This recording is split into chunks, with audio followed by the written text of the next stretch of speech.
시간이 되었으므로 찬양 드리시면서 예배를 시작하겠습니다. 342쪽입니다. 찬송가 342장입니다.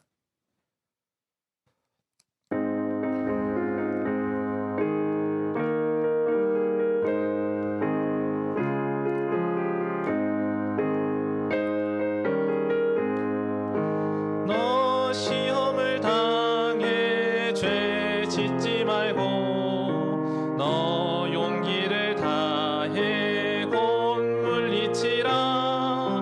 너 시험을 이겨 새 힘을 얻고 주 예수를 믿어 늘 승리하라. 우리 구주의 힘과 그의 위로를 빌라. 주님 내 편에 서서 항상 도우시리. 내 친구를 삼가 잘 선택하고 너 언행을 삼가 늘 조심하라. 너 열심을 다해 늘 충성하고 온 정성을 다해 주 봉사하라. 우리 구주의 힘과 그의 위로를 빌라. 주님 내 편에 서서 항상 도우시리. 잘 이기는 자는 상 받으리니 너 낙심치 말고 늘 전진하라. 내 구세주 예수 힘 주시리니 주 예수를 믿어 늘 승리하라. 우리 구주의 힘과 그의 위로를 빌라. 주님 내 편에 서서 항상 도우시리. 아멘.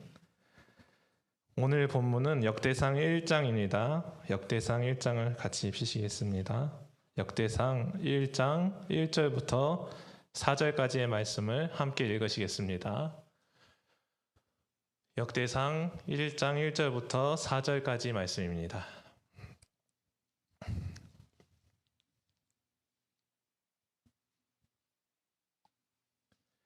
다 펴셨으면 한 목소리로 1절부터 4절까지 읽으시겠습니다.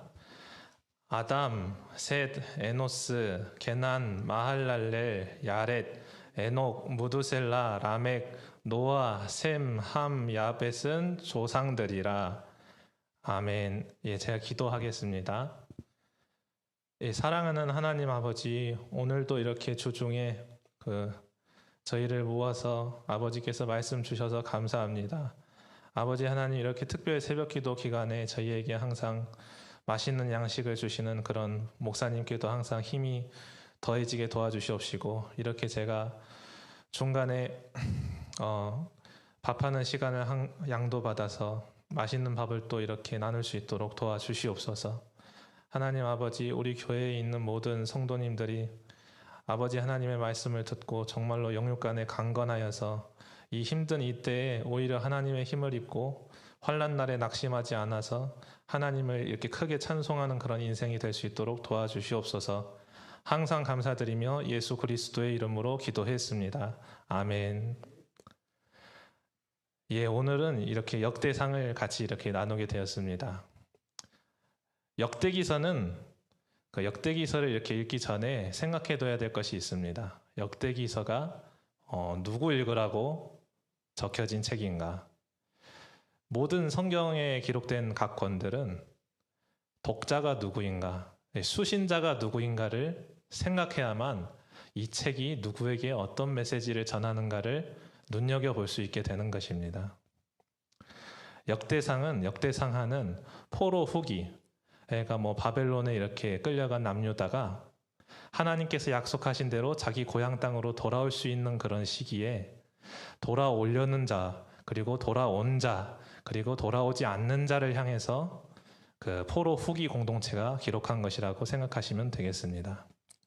그래서 먼저 생각해 봐야 될 것은 이 포로 후기 공동체를 향해서 과거에 포로 후기 공동체를 만나본 적도 없고 그리고 그 시기에 살지도 않았고 아주 더 먼저 살았던 이사야서에서 포로 후기 공동체들이 어떤 생각을 가졌는지를 먼저 드러내기 때문에 거기서부터 포로 후기 공동체를 읽어내야 됩니다. 이사야서에서는 포로된 나라에서 돌아오게 하시겠다는 하나님의 약속을 들은 백성들이 하나님에 대해서 어떤 염려와 의문을 가졌는지를 이사야서에서 설명해 줍니다. 여기를 읽어야 역대상이 읽혀지실 것입니다.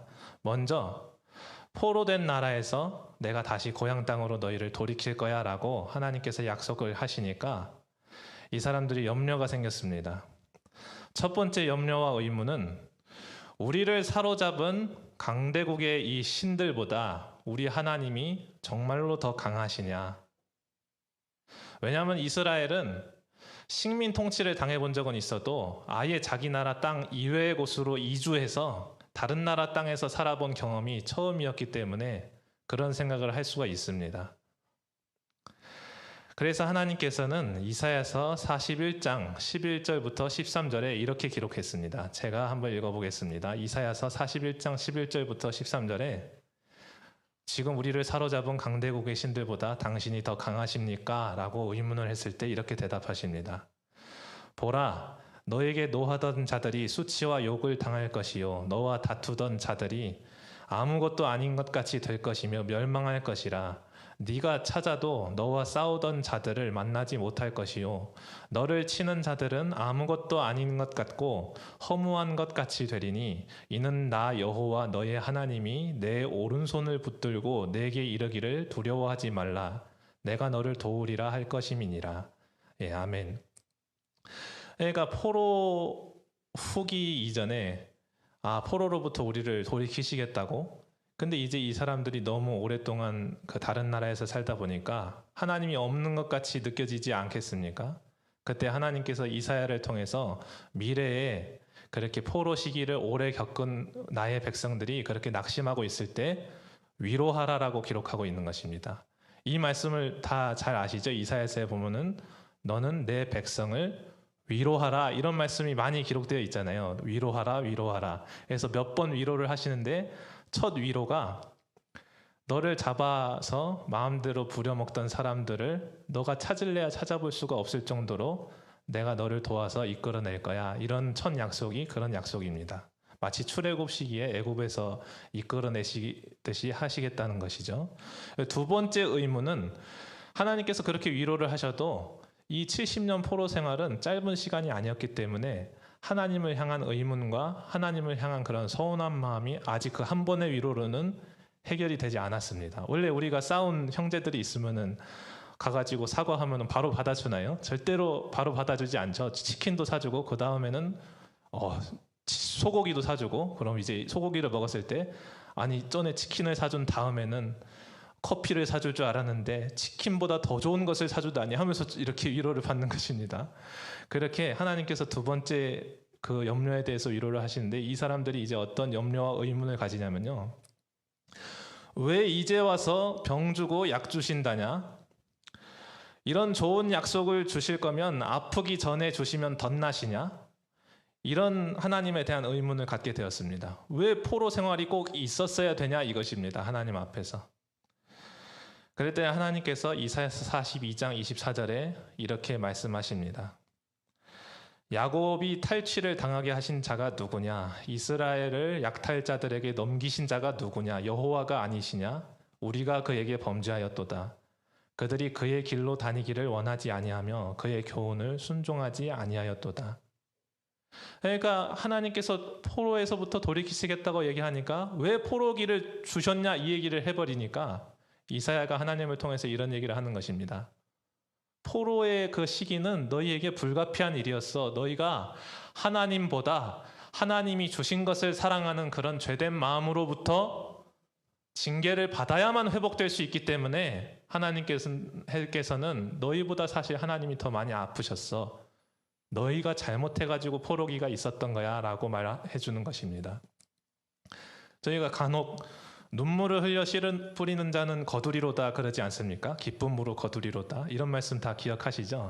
근데 이거는 우리가 뭐 말씀을 전하고 전도를 하면서 눈물을 흘리면서 말씀을 전한다라는 이런 뜻이 아니라 하나님께서 어쩔 수 없이 이 하나님보다 이 세상을 사랑하게 된 백성을 여러 나라로 흩뿌리신 장면을 설명하는 것입니다. 하나님이 눈물을 흘리신 거예요. 하나님이 눈물을 흘리시면서 나를 사랑하지 않고 이 세상을 사랑한 너희들을 다른 나라에 뿌릴 수밖에 없는, 그래서 거기서 고난을 당해야만 하나님을 다시 사랑할 수밖에 없게 되는 그런 회복의 시기를 주실 수밖에 없는 하나님에 대해서 기록된 시편이 눈물을 흘리면서 씨를 뿌리는 자는 반드시 기쁨으로 거두리로다. 그러니까 눈물을 머금고 아이에게 매를 대는 사람만이 그 효자가 되게 한다라는 거죠. 예, 그런 뜻입니다. 이렇게 위로를 2번 했습니다. 이 타일렀죠. 하나님이 첫 번째는 뭐였죠? 우리를 사로잡은 바벨론 신들보다 하나님이 더 강하시냐? 그래, 내가 더 강해. 그리고 왜 이제 와서 병 주고 약 주시냐? 좋은 약속들을 주실 거면 포로 시기 이런 거 겪지 않게 하고 주시지. 그랬더니 하나님께서 너네 그거 포로 시기 없었으면 날 바라지도 않았을 거야. 근데도 이제 이 사람들이 또 한 가지 이렇게 의문과 염려를 갖습니다. 우리가 포로된 땅에서 고향으로 돌아가 봤자 우리 하나님한테 또 잘못할 거야. 우리 조상들을 보고 우리가 여기서 살아온 것을 보니까 우리는 반복해서 죄를 지을 수밖에 없네. 그러면 하나님께로 가면 또 혼날 게 뻔하네. 이해가 되십니까? 그러니까 나는 지금까지도 죄 짓고 혼났던 사람인데 하나님이 돌아가라 해서 돌아가서 그 고향 땅에서 다시 하나님하고 잘 지낼 수 있는 능력이 나한테 없다는 걸 나도 알아. 이런 의문을 가지고 있는 것입니다. 그랬더니 하나님께서 이사야서 43장 25절에 이런 말씀을 하십니다. 나 곧 나는 나를 위하여 내 허물을 도말하는 자니 내 죄를 기억하지 아니하리라. 그러니까 이전의 죄들 전혀 기억하지 않으시겠다고 너도 기억하지 말라는 것입니다. 이전 일들을 잊어버리라 그러시지 않습니까? 이사야서에서. 그리고 또 이런 말씀하십니다. 너네가 이제는 스스로 죄 안 지으려고 노력하는 그런 체제가 아니라 내가 너희와 항상 함께 있을 거야 라고 이사야서 59장 20절부터 21절까지 얘기를 합니다. 제가 읽어보겠습니다. 여호와의 말씀이니라 구속자가 시온에 임하며 야곱의 자손 가운데에서 죄과를 떠나는 자에게 임하리라. 여호와께서 이르시되 내가 그들과 세운 나의 언약이 이러하니 곧 내 위에 있는 나의 영과 내 입에 둔 나의 말이 이제부터 영원하도록 내 입에서와 내 후손의 입에서와 내 후손의 후손의 입에서 떠나지 아니하리라 하시니라. 여호와의 말씀이니라. 이제는 성령님이 절대로 떠나지 않으시는 그런 방법을 통해서 그들이 죄 안 짓도록 도와주시겠다라는 것입니다. 항상 함께 계시겠다라는 거죠. 잘못하더라도 이젠 너희 각자와 항상 함께 할 거야. 뭐 이사야서 55장에 이런 말씀이 써 있습니다. 돈 없는 자도 와서 물 사 먹고 떡 사 먹으라. 너희의 계획과 너희의 길을 버리고 찾아오면 너희 각 사람에게 영원한 언약을 맺으리니 곧 다윗에게 약속한 확실한 언약이니라. 그래서 다윗에게 무슨 약속을 하셨죠? 다윗에게는 너는 내 아들이 되고 나는 너의 아버지가 되어서 너가 잘못하더라도 내가 사울처럼 버리지는 아니하고 맴매를 할지언정 절대로 너가 아들이라는 건 변함이 없을 거야. 이 언약을 백성 각 사람에게 주시겠다라는 그런 약속을 해주시는 것입니다. 그럼 지금 세 번째 의문이 뭐였죠? 난 돌아가도 하나님 앞에서 효자로 못 지내. 어차피 불효자인데 또 혼날 거 내가 뭐하러 돌아가? 라고 생각하는 자들에게 너 효자가 되도록 내가 만들어줄 거야. 이런 위로를 해주시는 것입니다. 이렇게 이사야서에서는 미래 포로 후기 공동체를 향하여 기록했습니다. 그러나 오늘 읽을 역대기는 포로 후기 공동체의 그 사역자가 포로 되었었던, 그러니까 지금 포로에서 돌아온 사람들을 향해서 기록한 것입니다. 포로에서 돌아온 사람들과 아직 돌아오지 않고 바벨론이나 그런 데 머물러 있는 사람들에게 기록을 하는 거죠. 역대상 9장까지 펼쳐진 족보를 자세히 살펴보면 3장 19절에는 스룹바벨이라는 사람도 이 족보에 기록되어 있기 때문에 이 역대상 역대하라는 책은 포로 공동체가 포로된 나라에서부터 돌아온 뒤에 쓰여졌구나를 알게 해주는 그런 시간표가 될 수 있는 것입니다. 예, 역대상 1장부터 9장까지 다 온통 족보입니다. 제가 이거 2주 동안 왜 이거 이름 이거 무슨 의미일까? 이거 역대상 1장부터 9장까지 다 이름밖에 안 나오는데 이거 뭘 말해드릴 수 있을까? 제가 진짜 엄청나게 많이 고민을 했는데요. 제가 열심히 노력했을 때는 안 나왔는데 주님께서 이렇게 탁탁 트이게 도와주시더라고요. 이 보면요, 역대기에서 귀환 공동체 혹은 바벨론에 남아있는 공동체에게 이 족보를 기록한 이유는, 우리 족보 보면은 그냥 확 넘겨버리잖아요. 이거 이름, 이거 이름 뜻도 모르는데 하면서 그냥 다 넘겨버립니다. 이 족보는 의미가 없을 거야 라고 이렇게 믿어버리고요. 먼저 이 족보를 기록한 이유는 다음과 같습니다. 하나님께 택함받은 자신들의 뿌리인 조상들을 상기시키기 위한 것입니다. 이 사람들이 사실 바벨론 땅에 이렇게 포로로 갔을 때에는 그 사람들이 거기에서 막 이렇게 나무지고 돌지고 그렇게 노역을 했었던 것이 아닙니다. 바벨론은 참 이렇게 정치적으로 특별한 나라였는데 자기 포로된 그런 나라가 있으면은 좋은 땅에서도 살게 해주고 그리고 종교적인 자유도 주었던 그런 나라입니다. 그러니까 포로라는 말이 어울리지는 않고 사실 이주라는 말이 더 어울리는 그런 역사적인 상황이었습니다. 이 70년 동안 바벨론에서 조금 잘 살았습니다. 다니엘도 보면 이제 어린데 조금 잘생기고 똑똑하다고 데려가가지고 공부도 시켜주고 임금이 먹는 고기까지도 준다 그러잖아요. 그렇게 잘 지내니까 이 사람들이 자기의 뿌리, 근본 의식이 없어지는 것입니다. 원래 사람은 배부르면은 친일파 되는 것입니다. 배부르면은 매국노 되는 것입니다. 등 따스하면은 자기 나라 다 잊어버리는 것입니다.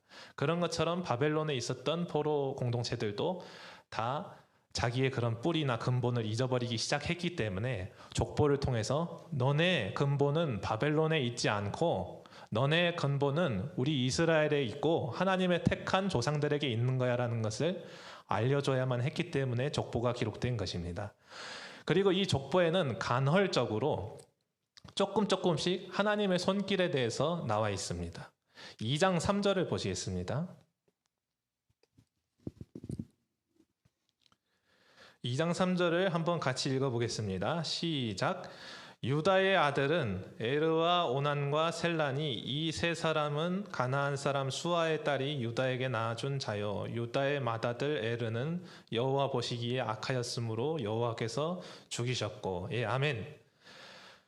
여기서 보면은 주변에 이렇게 이 앞서 보면은 에서의 자손도 있고 이스마엘의 자손도 있고 이런데 이스마엘이나 에서의 자손들에게는 징계하거나 그런 일이 없습니다. 이 족보에서 보면은. 그런데 유다의 자손에서는 에르는 하나님 보시기에 악하셔서 손을 대셔서 죽이셨고, 그러니까 나는 내 자식 아닌 것들에게는 관심이 없어. 그런데 내 자식들은 항상 내가 손을 댔단다 라는 것을 족보에서 간헐적으로 보여주는 것입니다. 택함받은 자손들이 바벨론 땅에 그냥 머물지 않게 하려고, 머물더라도 이 아버지 하나님을 잊지 않게 하려고 족보에 조금씩 우리 아빠가 이 민족 저 민족 저기 있는 민족도 다 있었는데 그것도 다 하나님께서 만드셨는데 우리는 아버지의 자녀된 특권을 받았기 때문에 이렇게 징계받은 흔적을 봐라. 우리에게는 하나님이 아버지이시잖아. 바벨론에서 돌아오기 싫어도 아버지 꼭 기억하렴, 자주 연락하렴, 절기마다 항상 아버지 찾아뵈는 거 잊지 말고, 이런 식으로 알려주시려고 족보에서 간헐적으로 하나님의 손길들을 보여주신 것입니다. 그리고 이 족보를 기록한 또 이제 세 번째 이유는 이제 돌아오지 않은 공동체도 있다 그러지 않았습니까? 바벨론 훨씬 등 따스하고 여기에는 BBQ도 있고 멕시카나도 있고 KFC도 있고 이스라엘은 백숙밖에 없네. 그래서 이 돌아오지 않은 공동체가 그래 너네 기름진 거 많이 좋아하지, 거기서 치킨 먹으면서 지내도 괜찮아. 그렇지만 바벨론화 되지 않도록 과거의 기름진 땅에서는 당대에는 부흥했었지만 후손에게 신앙을 물려주지 못한 그런 지파들 이야기를 족보에서 기록합니다.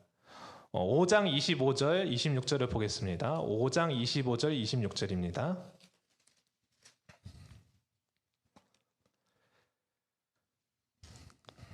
예, 같이 한번 5장 25절 26절 한번 읽어보겠습니다. 시작. 그들이 그들의 조상들의 하나님께 범죄하여 하나님이 그들 앞에서 멸하신 그 땅 백성의 신들을 간음하듯 섬긴지라. 그러므로 이스라엘 하나님이 아수르 왕 불의 마음을 일으키시며 아수르 왕 디글랏빌레셀의 마음을 일으키심에 곧 르우벤과 갓과 므낫세 반지파를 사로잡아 할라와 하볼과 하라와 고산 강가에 옮긴지라. 그들이 오늘까지 거기에 있으니라. 아멘. 예, 저는 성경을 읽을 때 뭐 할라와 하볼과 하라와 고산 이런 거를 연속적으로 틀리지 않고 읽으면 굉장히 뿌듯합니다. 여러분들도 그러십니까? 예, 같이 읽을 때 이렇게 안 틀리고 읽으면 너무너무 기분이 좋습니다. 그런 맛의 교회를 다니는 것입니다. 예. 근데 이제 이 갓, 므낫세, 반지파, 르우벤 이 세 지파는 민수기에서 요단강을 원래 들어가야지 가나안 땅이 약속된 땅 아닙니까? 근데 요단강 건너기 전에 그 평야가 이 평야가 우리에게 좋습니다. 우리는 양도 많고 염소도 많고 소도 많고 돼지도 많고 그래서 우리의 가축들을 기르기에는 요단강 안 건너가는 것이 낫겠습니다 하면서 가시적인 평안을 취해버렸습니다. 하나님이 약속하신 땅은 좋지 않은 땅이었지만 하나님과의 관계를 잃어버리지 않을 수 있는 그런 땅이었는데 갓, 므낫세 반 그리고 르우벤 이 세 지파가 뭘 택했다고요? 가시적으로 자기 자녀들에게 좋은 땅, 생계 유지에 더 좋은 땅을 선택했습니다. 근데 여기에 기록된 대로 그런 땅을 선택한 그 세 지파는 당대에는 요단강 안쪽으로 같이 들어가서 전쟁도 하고 당대에는 신앙에 문제가 없었지만 후대에는 신앙을 못 물려줬습니다. 왜 못 물려줬겠습니까? 다른 모든 지파들은 요단강 건너로 다 같이 넘어가서 자녀들이 항상 이렇게 앉아가지고 우리 아빠 전쟁에서 이렇게 죽으시면 안 될 텐데 우리 남편 전쟁에서 죽으면 안 될 텐데 이러면서 항상 이 신앙을 같이 기를 수 있지 않습니까? 근데 갓 지파와 므낫세 반 지파와 르우벤 지파는 기러기 아빠이기 때문에 지금 우리 아빠가 미국에서 일을 잘하든 못하든 월급만 따박따박 오면 되라고 생각하지 않겠습니까?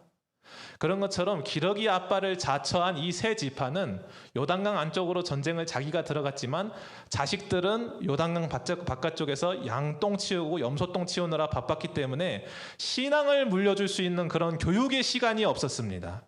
이해가 되시나요? 그렇기 때문에 세상의 평안을 취했더니 결국에 후대에 그 지역의 신들을 간음하듯이 섬기니까 아수르 왕한테 다 끌려가가지고 통혼해가지고 다 난리 나지 않습니까?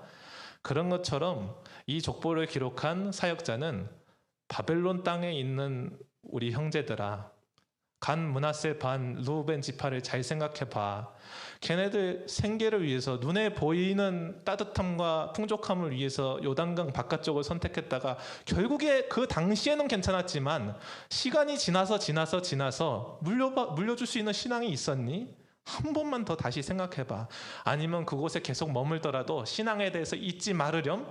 이런 식으로 말해주고 있는 것입니다. 이해가 되시죠? 그리고 이제 족보의 구조를 알려드리겠습니다. 족보의 서두에는 모든 이들의 조상에 대해서 언급합니다. 오늘 읽었었던 아담부터 노아의 자손까지 읽었었던 이유가 있습니다.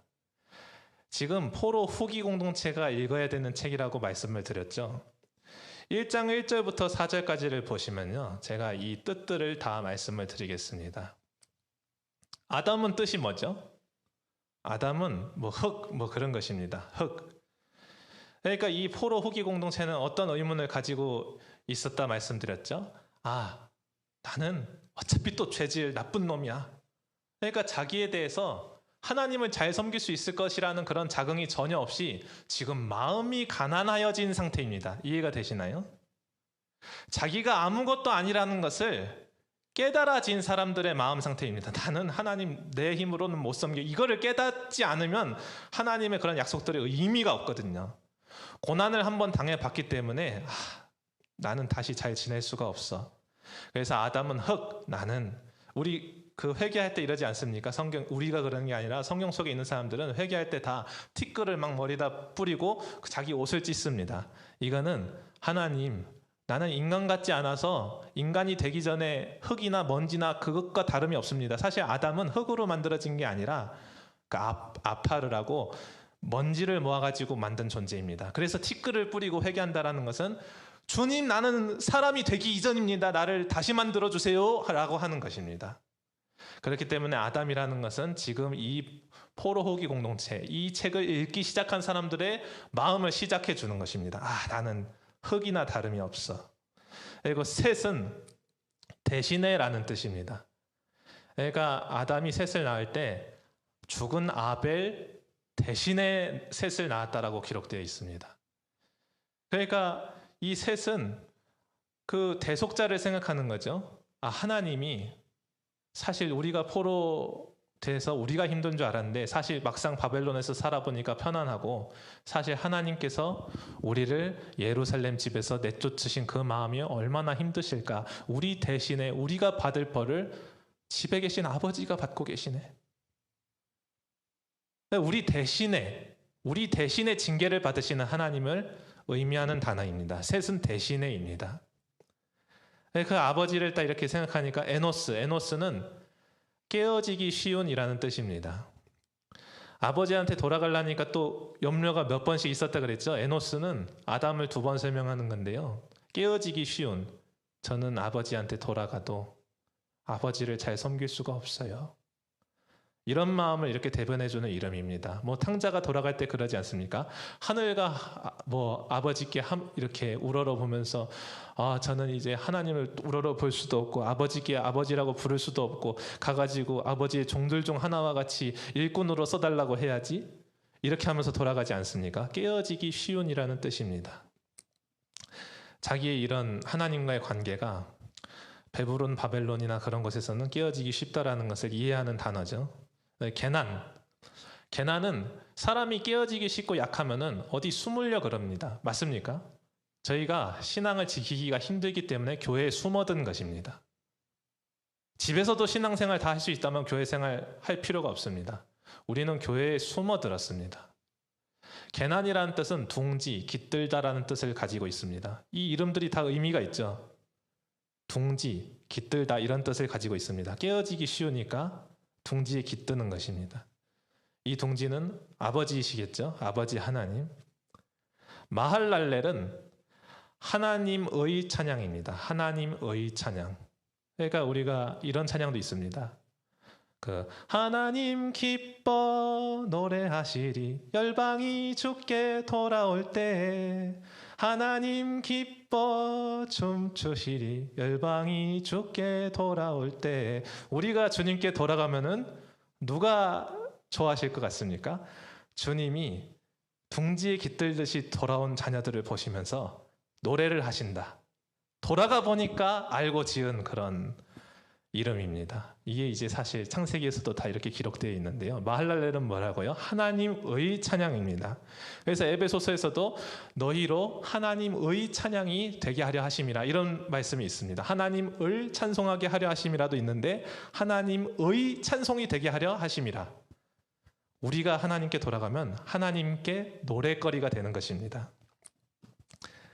하나님께 돌아가면은 야렛, 이제 돌아가서 하나님이 너무 기뻐하시니까 그거에 서로 이렇게 감복하니까 이젠 전처럼 살지 않겠어요 하고 자기의 전에 했었던 사고방식이나 가치관이나 자기의 죄된 습관을 뭐 할까요?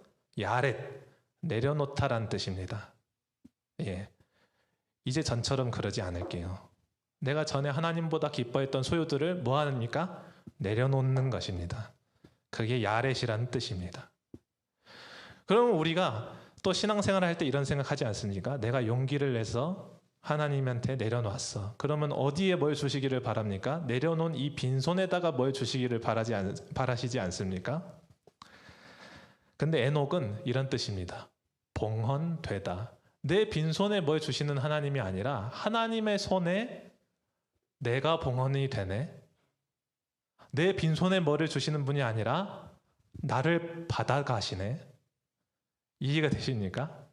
성도 여러분, 하나님을 만났을 때 우리가 내려놓는다고 해서 100만 원 내려놓으면 200만 원 주시는 하나님이셨습니까? 결코 그렇지 않죠. 100만 원 내려놓았더니 200만 원도 내려놓으라 하시고 300만 원도 내려놓으라 또 하심은 우리가 하나님의 것이 된 것입니다. 에녹은 봉헌되다라는 뜻입니다. 그럼 하나님의 것이 되었을 때 무슨 기쁨이 있습니까? 이전엔 돈으로도 자기의 죄악으로도 만족할 수 없었던 인생이라는 것을 바벨론 포로 생활 70년 동안에도 잘 알았을 것입니다. 바벨론 포로 생활은 거기에 있었던 뭐 이렇게 영화라든지 극장이라든지 뭐 이런 문화생활 이렇게 다 즐기고 누릴 수 있었지 않았겠습니까? 그 맛있는 것도 다 누리고 빕스에도 가고 그러지 않았겠습니까? 근데 그 70년 동안에 우리의 손으로 우리를 만족하는 그런 나라의 문화가 사실상 의미가 없었어. 사실 우리가 예배 드릴 때 우리 마음이 따뜻해지는 그게 진짜 만족이지, 자꾸 야식하니까 뱃살 뒤룩뒤룩 찌고 자꾸 영화 보고 극장 가니까 눈만 나빠지고 사실 좋은 게 하나도 없네. 이해가 되십니까? 하나님께 갔더니 좋은 게 무드셀라입니다. 무드셀라는 그 죄악들은 다 죽음과 같았어. 무트와 쉘라흐의 합성어인데 죽음으로부터 분리되다라는 뜻입니다. 죽음으로부터 분리되다. 예수님을 믿는 자는 사망에서 생명으로 옮겨졌느니라 그러시지 않습니까? 잠언에서도 하나님을 경외하는 자는 위로 있는 생명길로 말미암아 아래에 있는 소울길을 벗어나느니라. 무드셀라는 하나님께 봉헌되어 보니 지옥 같던 내 인생이 주님과 동행하는 그 어느 길이나 천국길이구나, 생명길이구나라고 말하는 그런 고백의 이름입니다. 그래서 이 무드셀라의 아들 이름은 라멕인데요. 라멕은 권세라는 뜻입니다. 권세. 지금 이 조상들의 이름을 쭈루루루 보니까 우리가 스스로 흙이라는 걸 깨닫고 내 대신 하나님께서 징계받으셨다라는 걸 오히려 깨닫고, 그리고 내가 깨어지기 쉽다라는 것도 깨닫고 둥지에 깃들어서 하나님이 노래 부르시는 것도 보고 내 거를 내려놓고 하나님께 봉헌되고 죽음으로부터 벗어나 보니까 이게 자녀의 권세구나. 이해가 되시죠? 이 모든 조상들의 이름이 우리의 권세라는 것을 포로 후기 공동체에게 말해주고 있는 것입니다. 그리고 이제 이 람에게 그 아들은 노아입니다. 노아는 뭐 위로하다 뭐 이런 뜻이에요. 그러니까 이제는 우리가 그렇게 하나님의 서비스, 하나님의 섬김을 많이 받았으니까 우리도 하나님께 위안이 되어드리자. 하나님이 아직 우리 말고도 못 찾은 동생들이 많아. 아직 돌아오지 않은 동생들이 많아. 아직 바벨론을 더 좋아하는 동생들이 많아. 우리가 하나님을 위로해드리자, 이런 뜻입니다. 그렇게 뭐 노아까지 이렇게 되어 있습니다. 셈, 함, 야벳은 그 창세기에서 말씀드려야 되기 때문에 이건 명성과 흥분되다와 이끌리다라는 뜻입니다. 왜냐하면 노아가 500살 때까지는 명성에 흥분되어서 이끌리는 삶을 살다가 좀 이렇게 회개한 모습을 창세기에서 보여주고 있기 때문에 이렇게 기록되어 있습니다. 그래서 이 족보, 처음 족보를 쓰고서 여기 뭐라고 써 있습니까? 4절에 조상들이라. 우리가 이 과정을 다 거쳐야 하나님께 돌아왔다라는 것이 우리에게 정말 좋은 일이라는 것을 알 수 있어. 뭐 이런 얘기를 하는 거죠. 그게 역대상의 사실 제목입니다. 아담, 셋, 에노스, 게남, 마할랄렐, 야렛, 에녹, 무드셀라, 라멕, 노아, 셈, 함, 야벳. 이것이 이제 역대상의 제목과 같은 것입니다. 또 이제 많이 건너뛰어서요, 족보에서 뜬금없이 기록된 고통이라는 뜻의 야베스의 기록이 있습니다. 4장 10절입니다.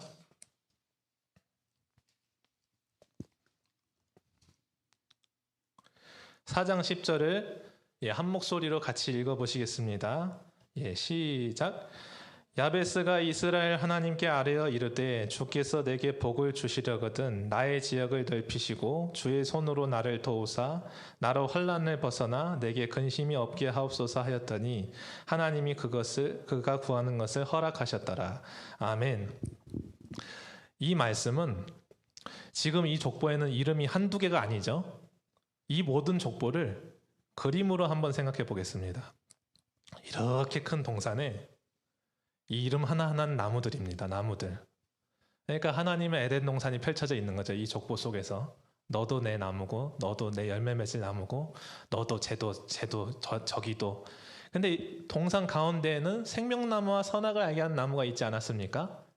그런 위치에 있는 이 족보의 중간쯤에 기록된 중요한 이름의 야베스라는 이름이 기록되어 있습니다. 이 야베스라는 이름의 뜻은 고통입니다. 지금 가장 민감한 단어가 뭐예요? 식민 통치를 당하거나 아니면 포로기에 가서 막 이렇게 고향을 그리워하는 병에도 걸리고 향수병에도 걸리고 하나님을 그리워하는, 그리고 하나님한테 돌아가서 내가 잘할 수 있을까라는 그런 것들이 다 마음의 고통들 아닙니까? 이 고통이라는 단어에 가장 민감한데 여기에 주목하게 하는 것입니다. 포로 후기 공동체에게. 이 고통이라는 아이가 있었다. 근데 이 고통이라는 이름하는 사람이 하나님한테 이렇게 기도하였더니 하나님께서 기도를 응답해 주시더라. 근데 이 기도의 내용이 예수님께서 가르치신 주기도문의 내용과 똑같은 내용입니다. 여기서 보시면 주께서 내게 복을 주시려거든 나의 지역을 넓히시고, 그러니까 주기도문도 하늘에 계신 우리 아버지여, 아버지의 나라가 하늘에서 임한 것 같이 땅에서도 임하게 하여 주시옵소서. 그게 복을 달라는 것입니다. 이제 나를 통치하소서. 그리고 나의 지경을 넓히시라는 것은 하나님의 통치는 무엇을 선하다 하고 무엇을 악하다 하는지 내가 더 많이 알게 해달라는 그런 것입니다. 정말로 내 부동산이 많아지게 해달라는 그런 지경을 넓혀짐이 아니라 내 마음에 있는 땅들이 하나님의 좋고 싫음을 더 넓게 알게 해주세요라는 기도인 것입니다. 그럼 하나님께서 들어주실 수밖에 없겠죠. 그래, 내가 싫은 거랑 내가 좋아하는 거를 더 많이 알겠다고 하면서 야베스에게 그런 기도를 들어주신 것입니다. 또 이렇게 적혀 있습니다. 주의 손으로 나를 도우사 나로 환난을 벗어나 내게 근심이 없게 하옵소서. 이 환난은 악입니다. 악에서 벗어나 괴로움이 없게 하여 주옵소서. 주기도문에도 뭐라고 써 있습니까? 나로 시험에 들게 하지 마옵시고 악에서 벗어나게 하옵소서 그러지 않습니까? 내가 유혹당하더라도 물리치게 도와주시옵시고 이미 있던 죄된 습관이 있다면 버리게 하여 주옵소서. 이런 기도 안 들어주시겠습니까? 야베스가 그런 기도를 했다라는 것을 역대상 기자가 드러냄으로써 돌아온 포로 후기 공동체나 바벨론에 머문 공동체나 이 생명나무와 같은 야베스의 그 이름에 따라서 이 사람이 한 기도에 따라서 신앙생활을 하기를 바라는 것입니다. 바벨론에 있는 너희들도 악을 버리고 선을 따르렴. 그리고 돌아온 너희들도 나는 돌아왔지 하면서 자긍심 갖지 말고 여기서도 악을 버리고 선을 따라야만 된단다 라고 족보에서 아주 핵심 메시지를 보여주고 있는 것입니다. 결국에 하나님을 섬긴다라는 것은 악을 버리고 선을 따르기 위해서 기도를 하는 것, 구하여야 하나님께서는 들어주십니다. 얻지 못함은 구하지 아니하며 구하여도 얻지 못함은 자기의 욕심으로 잘못 쓰려고 구하였기 때문이다라고 야고보서는 얘기하고 있습니다. 우리가 고쳐지지 않으면 고쳐주실 것을 구하지 않았기 때문입니다. 죄를 사랑하면은 이 죄를 이기게 해달라고 기도를 안 하게 됩니다. 근데 죄를 미워하게 해달라고, 죄를 버리게 해달라고 조금씩 기도하면은, 기다리기만 하면 하나님께서 들어주십니다. 응답을 해주시는 그런 자리에 오면 하나님께서 응답하십니다. 나 그거 싫어하는 거야. 그리고 그렇게 설교로 응답이 꼭 알아듣게 없더라도 예배 시간 중에 뭐가 일어납니까? 내가 이전에 즐거워했던 죄된 습관이 사라진다라는 것을 느끼는 경험을 여러분들은 반드시 하실 수가 있습니다.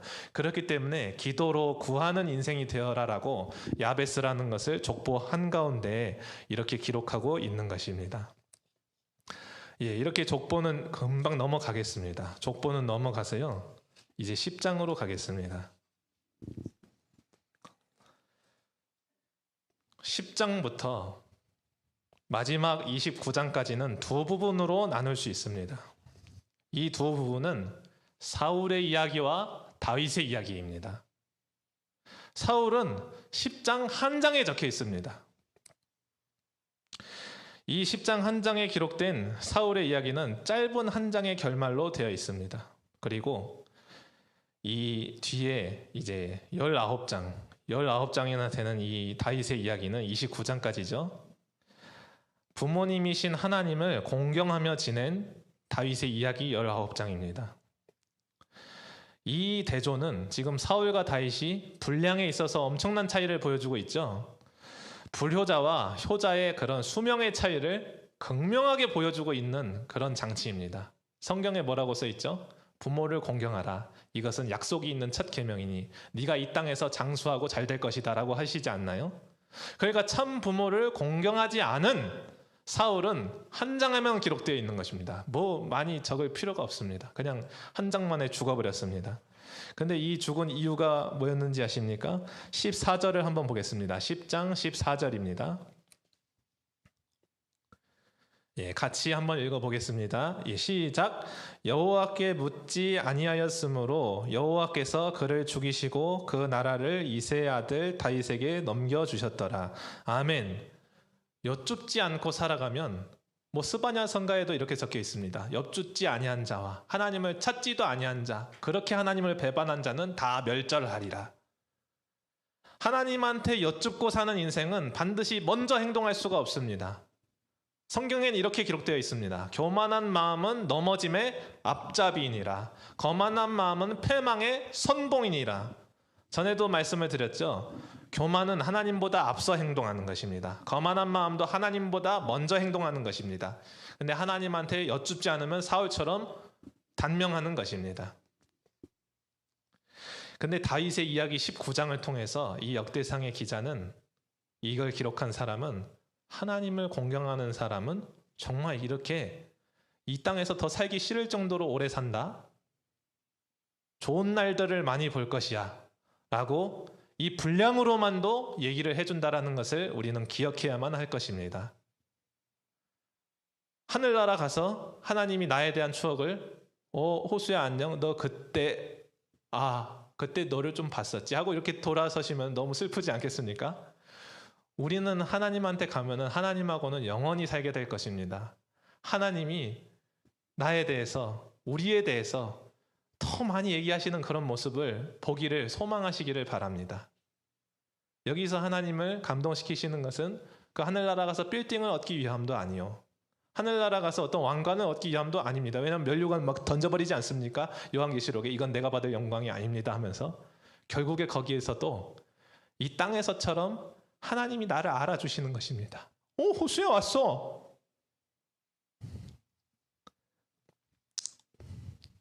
하나님을 공경하는 사람은 그렇게 하나님의 생명책에 분량이 많을 것입니다. 예, 20페이지 이상 기록되시길 바랍니다. 예.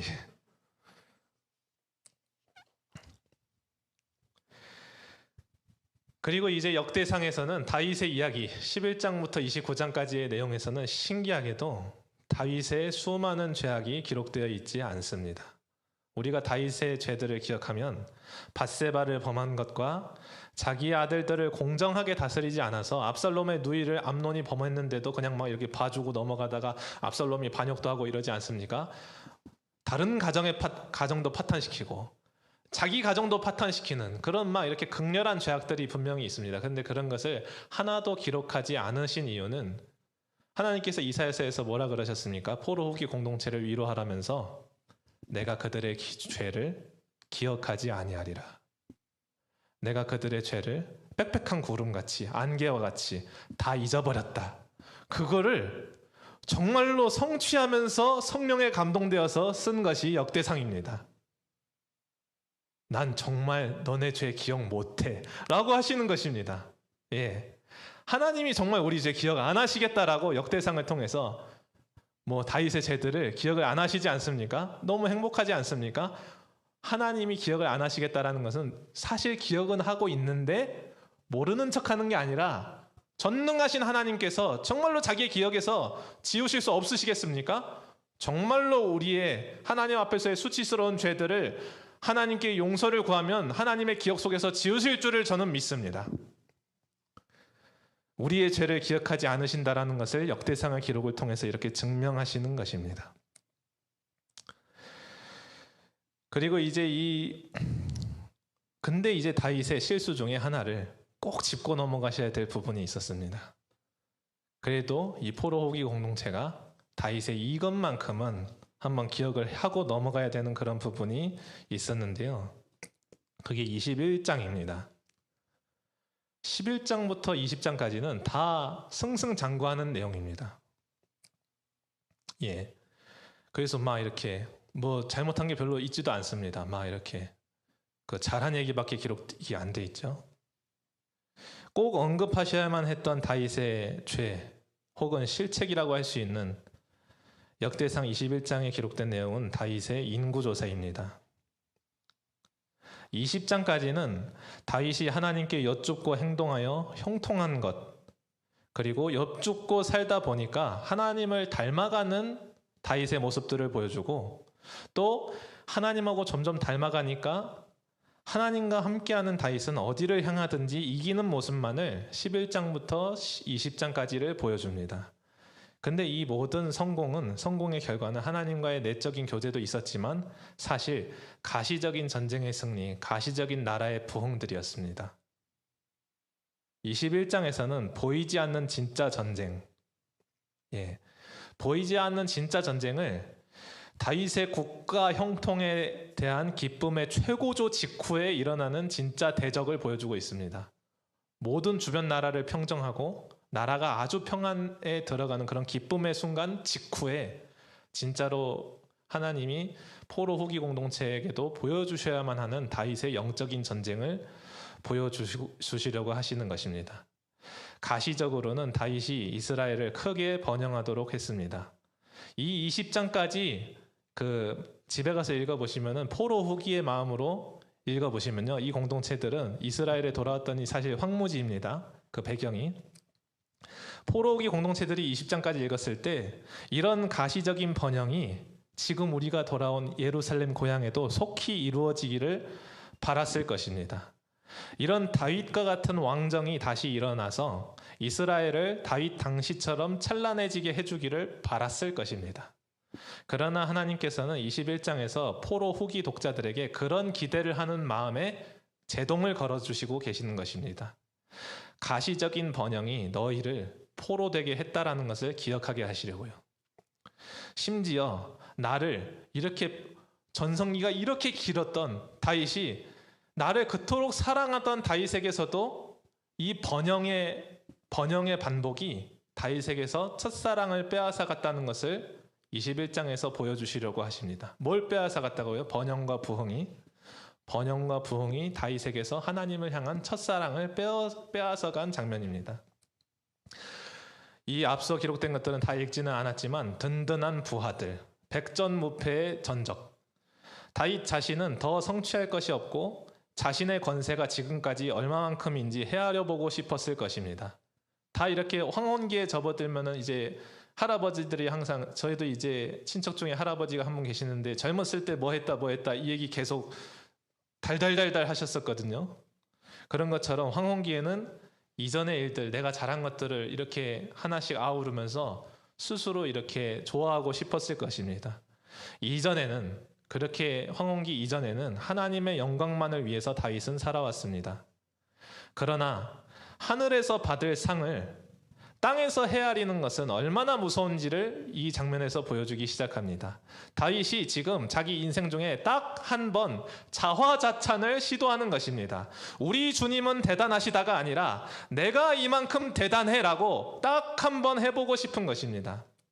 근데 한 번 자화자찬하려다가 천국에 들어가기 전에 상급을 헤아려 보려다가 아주 망해버립니다. 보시면 21장 1절을 제가 한번 읽어보겠습니다. 사탄이 일어나 이스라엘을 대적하고 다윗을 충동하여 이스라엘을 계수하게 하니라.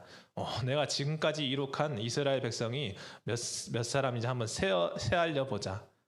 장사를 잘하는 사람도 모은 돈을 헤아리고 공 몇 개인지 세다 보면은 자기 장사에 소홀하게 되기 시작할 것입니다. 다윗도 지금 공을 세기 시작하는 것입니다. 지금까지 모은 재산과 나의 영광들이 얼마나 대단한가 보자. 그래서 여기서 보시면요, 8절에 보시면 이제 다윗이 그래도 은혜에 따라서 깨닫습니다. 8절을 보시겠습니다. 제가 또 읽어보겠습니다.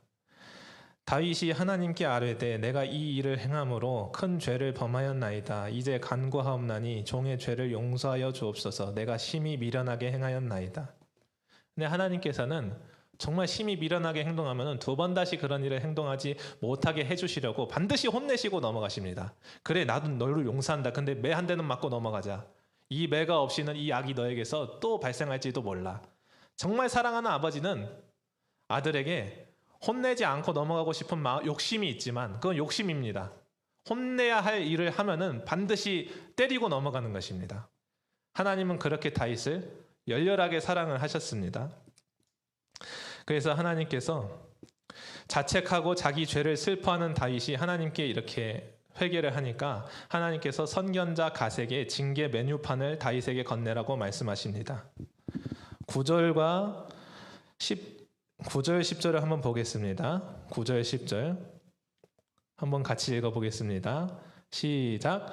여호와께서 다윗의 선견자 갓에게 말씀하여 이르시되 가서 다윗에게 말하여 이르기를 여호와의 말씀이 내가 네게 세 가지를 내어 놓으리니 그 중에서 하나를 내가 택하라 내가 그것을 네게 행하리라 하셨다 하라 하신지라. 예, 아멘.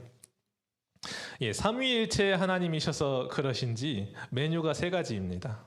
하나는 성령님이 고르셨는지, 하나는 예수님이 고르셨는지, 하나는 성부 하나님께서 고르셨는지, 하여튼 메뉴가 세 가지입니다.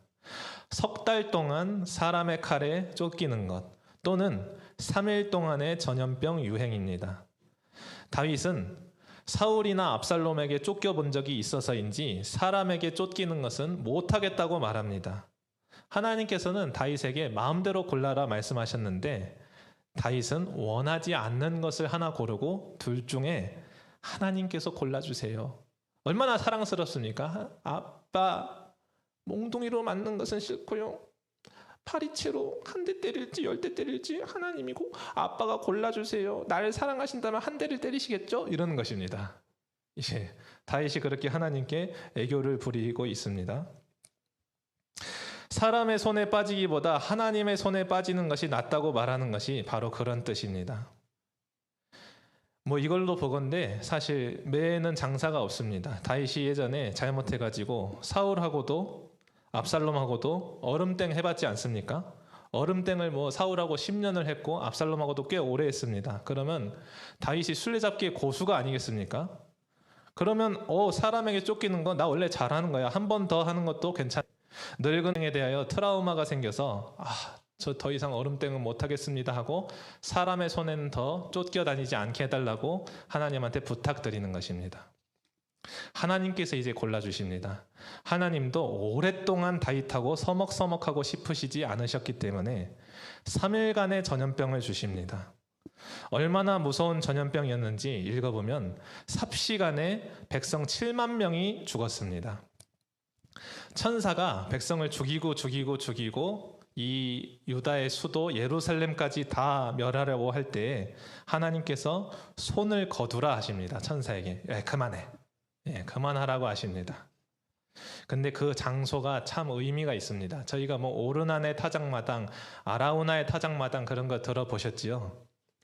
이곳은 사무엘상에서는 아라우나라고도 하는 오르난의 타작마당입니다. 이 장면에서 다윗이 이제 바라봅니다. 한번 보겠습니다. 16절을 한번 같이 읽어보겠습니다. 16절입니다. 같이 읽어보겠습니다. 다윗이 눈을 들어 보매 여호와의 천사가 천지 사이에 섰고 칼을 빼어 손에 들고 예루살렘 하늘을 향하여 편지라. 다윗이 장로들과 더불어 굵은 배를 입고 얼굴을 땅에 대고 엎드려. 여기서 보면요, 이 장면하고 또 한 군데를 읽겠습니다. 20절입니다. 20절을 한번 같이 읽어보겠습니다. 그때에 오르난이 밀을 타작하다가 돌이켜 천사를 보고 오르난이 4명의 아들과 함께 숨었더니. 이 장면에서 참 놀랍습니다. 이 전염병을 일으키는 천사를 아무 백성도 볼 수가 없었는데 누구와 누구만 바라보고 있습니까? 다윗과 오르난만이 전염병을 일으키는 천사를 눈으로 확인할 수 있었습니다. 이 장면에서 다윗은 경건하긴 했었지만 죄를 지은 상태로 불경건한 신앙으로 바라보고 있고 지금 불경건해지지 않았습니까? 이전과 다릅니다. 그리고 오르난은 경건한 신앙으로 천사를 바라보는 장면입니다. 다윗에게 있는 믿음은 회개할 만큼의 경건 쪼가리가 있었고 오르난에게는 국가적인 재난을 그치게 할 만큼의 경건이 있었습니다. 사실 천사가 멈추고 하나님께서 거기서 멈추라 하신 이유는 오르난은 죽이면 안 돼. 오르난도 천사를 바라볼 정도로 경건하지 않았습니까? 백성이란 오르나는 다윗의 백성입니다. 왕을 멀리서 바라보는 자들입니다. 가까이서 보면 다윗 왕도 흉악한 죄악이 어마무시하게 많았습니다. 그러나 왕을 멀리서 바라보면 자기 왕의 전성기와 하나님과의 관계의 좋은 모습만 본받으면서 경건을 닮아가고 싶었던 백성이 바로 오르난이었던 것입니다. 이 장면에서 다윗과 오르난만이 천사를 눈으로 본다라는 사실에서 그런 걸 깨달아 알 수 있습니다. 하나님께서는 이 징계를 통해서 다윗에게 할 말이 있으셨습니다. 너의 첫사랑이 그립다. 여기선 다윗의 첫사랑을 그리워하신다라는 것을 오르난의 모습을 통해서 다윗의 그런 전성기를 기억하게 하시는 것입니다. 오르난의 여기에서의 모습은 다윗의 경건했던 젊은 날과 같았습니다. 오르난이 딱 이렇게 다윗을 만나니까 바로 엎드려서 다윗에게 이것저것 다 헌납하겠노라고 자신의 생계를 생각하지 아니하고 왕께 헌신하려고 엎드립니다. 더 읽어보면 나옵니다. 이제 집에 가서 읽으셔야 되기 때문에요. 다윗이 그 모습, 자기에게 완전히 충성하는 오르난의 그 모습을 보고 무엇을 떠올렸겠습니까?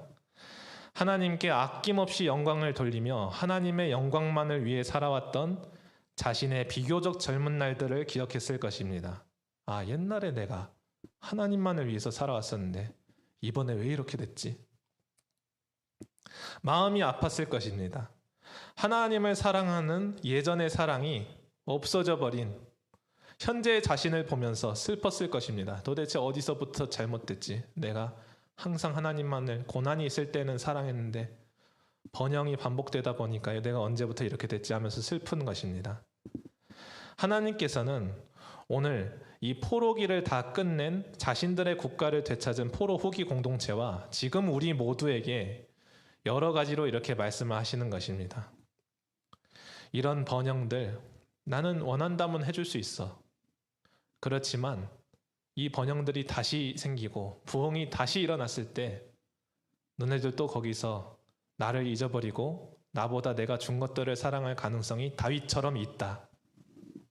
그렇기 때문에 다윗에게는 내가 첫사랑을 그리워한다라고 말하는 그런 순간이 있었지만 너희에게는 내가 첫사랑이 그립다라는 말을 하고 싶지가 않아. 항상 첫사랑이 일관되게 있기를 바란다라고 이 역대상 기자는 역대상을 읽는 포로 후기 독자와 그리고 우리 모두를 향해서 주 예수를 변함없이 사랑하는 자들에게 은혜와 평강이 있을지어다라고 기록해 주시는 것입니다. 때를 따라 주시는 은혜는 형통이 아니라 오히려 고난입니다. 때에 알맞는 고난을 오히려 원하게 만드시는 하나님이신 것입니다. 계속 번영하면 이렇게 우리는 첫사랑을 잃어버리기 십상입니다. 우리가 지금부터 기도해야 할 것은 때를 따라 형통하기를 바라는 것이 아닙니다.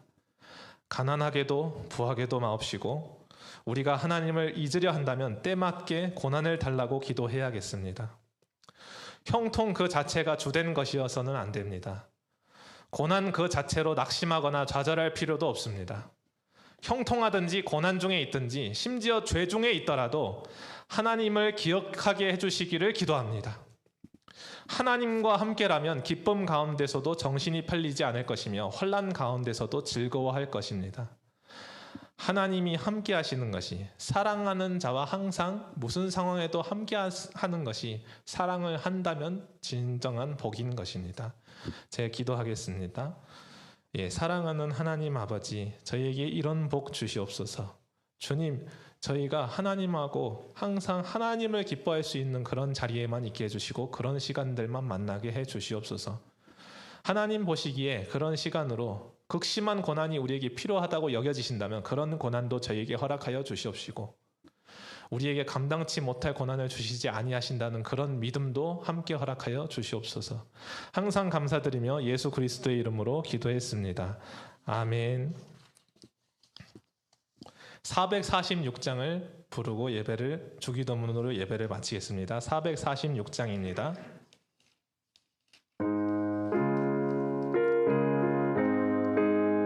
1절과 4절 부르시겠습니다. 주 음성 외에는 참 기쁨 없도다. 날 사랑하신 주 늘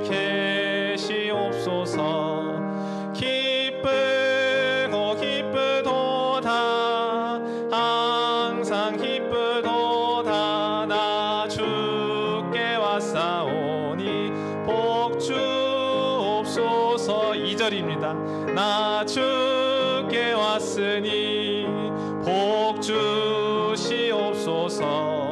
주 함께 계시면 큰 시험이기네. 기쁘고 기쁘도다 항상 기쁘도다. 나 주께 왔사오니 복 주옵소서. 주 떠나가시면 내 생명 헛되네. 기쁘나 슬플 때 늘 계시옵소서. 기쁘고 기쁘도다 항상 기쁘도다. 나 주께 왔사오니 복 주옵소서. 그 귀한 언약을 이루어 주시고 주 명령 따를 때 늘 계시옵소서. 기쁘고 기쁘도다 항상 기쁘도다. 나 주께 왔사오니 복 주옵소서. 아멘. 하늘에 계신 우리 아버지여, 이름이 거룩히 여김을 받으시오며 나라가 임하시오며 뜻이 하늘에서 이루어진 것 같이 땅에서도 이루어지이다. 오늘 우리에게 일용할 양식을 주시옵고 우리가 우리에게 죄 지은 자를 사하여 준 것 같이 우리 죄를 사하여 주시옵고 우리를 시험에 들게 하지 마시옵고 다만 악에서 구하시옵소서. 대개 나라와 권세와 영광이 아버지께 영원히 있사옵나이다. 아멘.